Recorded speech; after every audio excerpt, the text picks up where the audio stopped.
샬롬, 우리 하나님께서 오늘도 저와 여러분들에게 평안과 은혜를 주시기 바랍니다. 오늘 하나님께서 우리에게 주신 말씀은 요한복음 제3장 22절에서 36절까지의 말씀입니다. 자신의 본분과 사명을 아는 것은 너무나 중요합니다. 내가 어디서 와서 왜 살며 어디로 가는지 내 인생의 방향과 목적을 이해하는 것 너무 중요하죠. 하나님께서 왜 나를 부르셨는가, 또 나를 통해서 무엇을 하기를 원하시는가, 이것을 오늘 삶의 자리에서 이해하고 응답하는 삶을 살아가는 것이 저와 여러분들의 삶입니다. 하나님께서 저와 여러분들을 부르셨을 때는 특별한 목적을 갖고 부르신 겁니다. 되나케나 부른 게 아니거든요. 하나님 목적이 어디 있는가, 부르심이 어디 있는가, 이것을 늘 의식하고 살아가는 삶이 중요합니다. 이렇게 소명의식을 가지고 살아가는 것은 너무나 중요합니다. 꼭 성직자가 돼야만 주의 일을 하는 거 아닙니다. 어디에서 무엇을 하든지 소명의식을 가지고 일할 때 그는 사명자죠.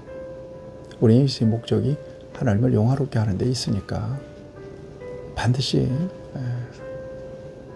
그래야 됩니다. 그 목적에서 벗어나서는 안 됩니다. 그러면 타락하는 겁니다. 물질 왜 맡겼습니까? 하나님의 영광을 왜 맡겨주셨습니까? 건강은요, 또 여러분들에게 주신 지식이나 경험은요, 전부 다 하나님의 영광을 위해서 우리에게 맡겨진 것들입니다. 먹든지 마시든지 무엇을 하든지 하나님의 영광을 위해 살아가는 저와 여러분들이 되어야 할 겁니다. 예수님과 동시대에 정말 엄청난 카리스마로 당시 잠들어 있던 유대의 사회를 깨웠던 사람이 바로 세례 요한입니다. 광야에서 외치는 자의 소리, 메뚜기와 석청을 먹으면서 낙타 가지고 옷을 입고 지팡이를 잡고 천국이 가까웠느니라 회개하라 외쳤던 사람, 예수님보다 6개월 먼저 이 세상에 와서 그는 그야말로 이 깜깜한 영적인 암흑기에 하나님의 목소리를 냈던 사람입니다.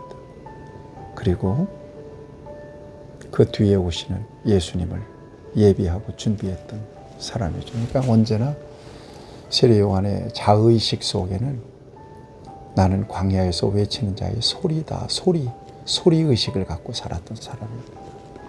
당시에 많은 사람들이 당신이 오실 메시아입니까? 라고 질문할 정도로 굉장히 권세가 있고 또 인기도 있었던 사람이었습니다만, 그러나 자신을 철저하게 비하시키고 내 뒤에 오시는 나는 그분의 신들매를 풀기도 감당하지 못한다.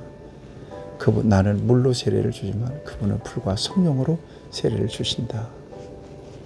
언제나 예수님을 예비하고 예수님을 대비시키고 예수님을 등장시키고 결국 예수님께 세례를 베풀죠. 예수님은 죄가 있어서 세례를 받은 게 아니거든요.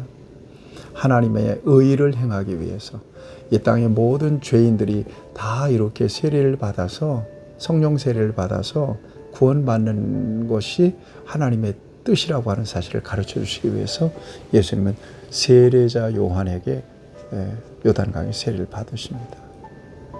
그리고 예수님도 친히 세례를 받으시는데요. 오늘 본문 상황은 예수님이 세례를 베풀 때 세례 요한에게 왔던 사람들이 다 예수님께 쏠리는 상황입니다. 상황이 벌어진 겁니다. 그러자 세례 요한의 제자들이 걱정스럽게 예수님이 당신이 세례를 준 그분이 저쪽에서 세례를 베푸는데 글로 사람들이 다 몰립니다. 불만 섞인 소리로 세례 요한에게 이르는 겁니다. 이럴 때 세례 요한이 그분이 어떤 분인지를 이야기합니다. 여기 보니까 27절 말씀입니다. 요한이 대답하여 이르되 만일 하늘에서 주신 바 아니면 사람이 아무도 받을 수 없느니라.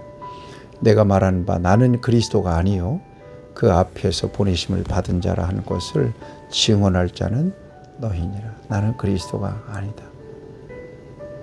그의 앞에서 그리스도가 그의 앞에 보내심을 받은 자라고 증언할 것을 자라고 한 것을 증언할 자는 너희니라. 나는 그리스도가 아니고 그의 앞에 그리스도 앞에 보냄을 받은 사람이다. 이걸 너희들이 증언해야 된다. 이런 얘기를 해요. 참 위대합니다. 그러면서 29절 말씀 감동적입니다. 신부를 취하는 자는 신랑이나 서서 신랑의 음성을 듣는 친구가 크게 기뻐하나니 나는 이러한 기쁨으로 충만하노라. 그는 흥하여야 하겠고 나는 쇠하여야 하리라. 자신을 비하시킵니다. 여러분,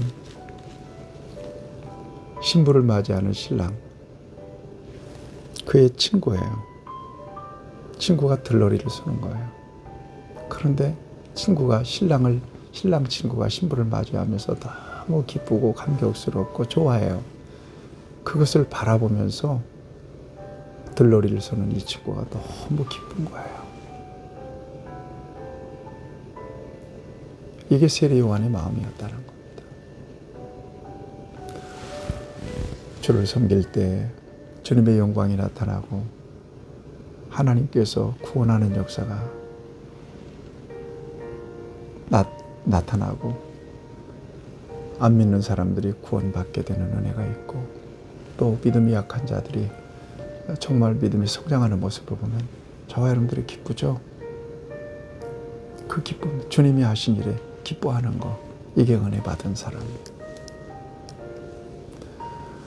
믿음의 공동체에서 열심히 충성하고 열심히 기도하면서 하나님께서 베풀어 주신 그 풍성한 은혜 속에서 살아가는 사람들 보면 식이 나요, 기뻐요. 기쁘야죠. 감사해야죠. 이게 은혜 받은 사람이죠. 세례 요한의 마음이 그런 마음이었던 것입니다. 그러면서 계속 얘기해요. 예수님부터 위로부터 오시는 이는 만물 위에 계시고 땅에서 난 이는 땅에 속하여 땅에 속한 것을 말하느니라. 하늘로부터 오시는 이는 만물 위에 계시나니 그가 친히 보고 들은 것을 증언하되 그의 증언을 받는 자가 없도다.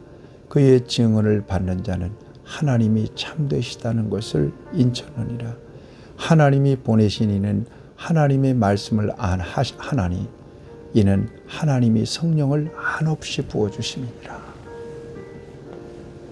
하나님이 성령을 한없이 부어주셔서 우리 주님께서 하나님의 말씀을 하신다. 그분은 바로 하늘에서 오신 분이다.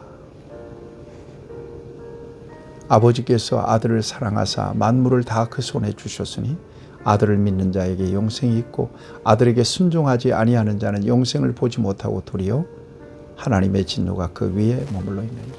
아들을 믿는 자에게 영생이 있고 아들에게 순종하는 사람에게 복이 있다는 것을 말씀하고 있습니다. 믿지 않으면 하나님의 진노가 그 위에 머물러 있다는 거예요. 그러니까 믿지 않는 자들의 삶은 하나님의 진노가 머물러 있는 삶이죠. 여러분, 오늘 우리 맡은 자리에서 주의 일을 감당할 때 세례 요한의 마음을 부어주시길 바랍니다. 주님의 일이 잘 되는 것이 나의 소원이에요. 주님의 영광이 나타나고 하나님의 교회가 부흥하고 하나님의 백성들, 믿음의 형제들이 복을 받는 것이 나의 기쁨이에요. 이 기쁨이 저와 여러분에게 충만하게 있기를 바랍니다. 하나님, 우리 주님이 행하시는 크고 놀라운 일, 위대하신 일, 그것을 기뻐하고 자랑하고 찬양하고 높여드리는 우리 모두가 되게 하여 주옵소서. 예수님의 이름으로 기도하옵나이다. 아멘. 여러분 축복합니다.